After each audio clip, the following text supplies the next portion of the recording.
Welcome to What's in the Pot. I'm your host Sean Grande, and today we're making curry crab. It's What's in the Pot. Thank you very much for tuning in. So the first thing I'm going to start with, I have about 8 Florida blue crabs chopped in half, makes it easier to eat. Now you can use any kind of crab you like, it's really up to you. I'm going to start with 1 tablespoon of green seasoning. Now if you don't know how to make green seasoning, I do have a video. You can check back my previous videos on how to make green seasoning, or I can post a link down below. I'm also going to add about a teaspoon of adobo seasoning, and that's the Badia brand adobo, and about 2 teaspoons of Chief brand fish seasoning. You can get that at calobox.com. About 2 teaspoons of black pepper. If you don't like too much of black pepper, you can add less. It's really up to you. And I'm also going to add some Badia complete seasoning. If you know me and watch my videos, I use this on almost everything, so go ahead and get yourself some of that. And I'm going to add some Old Bay seasoning. Now, a lot of people use it for crab boils. I like adding it to any of my seafood. I find it amplifies the flavor of most of the seafood. One thing I do when I'm making curried crab, I like to season it with a little bit of the curry flavor as well as cooking the curry, but I like to season it with some curry flavor. So I'm going to go ahead and add about a teaspoon of that, and I have about 1/4 cup of green onions and some green fresh shadow bending seasoning, culantro, and about a teaspoon of salt. You don't want to add too much salt because the fish seasoning has salt. Old Bay has a little bit of salt, and also the complete seasoning. Plus seafood is generally salty, especially stuff like crab, fresh crab. So you want to make sure that you wash the crab with some lemon juice before. And now I'm going to go ahead and mix the seasoning up. Make sure all that curry, all that adobo, all that green seasoning gets mixed into the flavor of the crab. And you can go ahead and season it and let that sit, or you can cook it right away. It's up to you. We're going to start with a tablespoon of oil and 2 teaspoons of garlic and 1/4 of a chopped onion.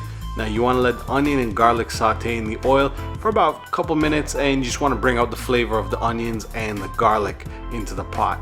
The next thing we're going to add, and a bit of the video got chopped off, but we're going to add about 2 teaspoons of this duck and goat curry powder. You can add a little bit more if you like, but what I like to do is I like to add the curry into the pot with the onions, and I just want to let that fry up a little bit, let that cook in.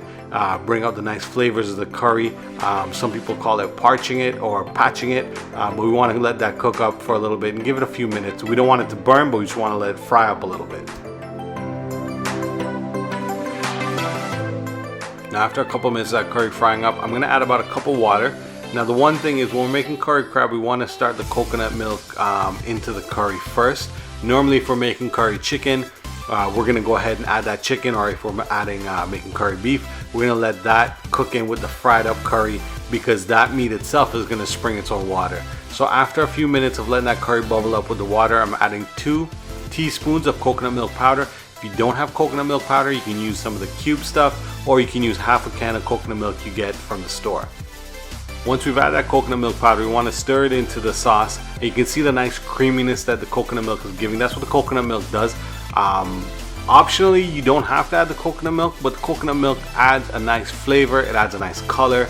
I've added 1 more cup of water and some coconut milk powder as well, so another teaspoon, and I've mixed that in just to add a little bit more to the sauce. Once we add the crab, you'll notice that there's not a lot of sauce, and we want to make sure we get all the seasoning from the bowl into the crab itself, or into the pot, because that's a lot of flavor, that's a lot of extra seasonings that we want to add that back into the pot. We want to make sure we get all the pieces of crab coated with that nice curry sauce. And what we're going to do is we're going to keep on turning it until everything gets coated. Once it gets nice and coated, we'll go ahead and put the lid on and cook it.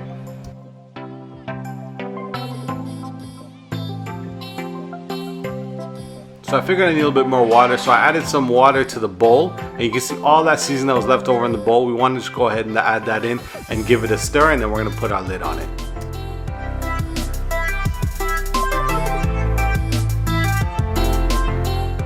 After about 10 minutes, you can see the pot really bubbling up. I have this on a medium heat, and we just want to let it cook down a little bit more. The crab is pretty much almost cooked. I want to let it cook down a little bit more so the curry sauce dries up. So this is approximately another 5 to 10 minutes later. Approximate cooking time is about 20-25 minutes. Some people say don't cook your crab that much. You want to cook it till the curry goes down. You can see the curry's dried up.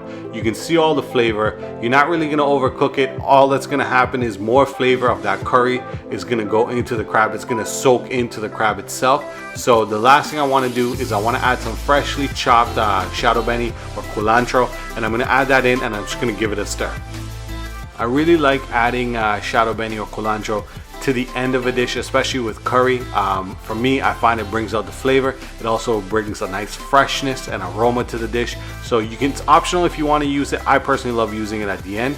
Another thing is when you're making curry crab, the best thing to eat it with is some dumpling. That's a Tobago specialty, or you can go ahead and eat with some rice and dal. It's really up to you. I prefer it with dumpling. Now you can see that crab, it's perfectly cooked. You can see all that flavor that's locked in there. So when you get into that crab, when you bite into that crab, it's all the nice curry flavors, all the nice juices. It's absolutely delicious. I want to thank you very much for tuning into What's in the Pot. Now this is how we make curry crab. This is how I make curry crab. If you really like this video, hit the like, share, and subscribe button on YouTube. Hit that little bell for notification. And if you're checking this out on Facebook, don't forget to like the page at What's in the Pot, and don't forget to share with your friends and family. Peace.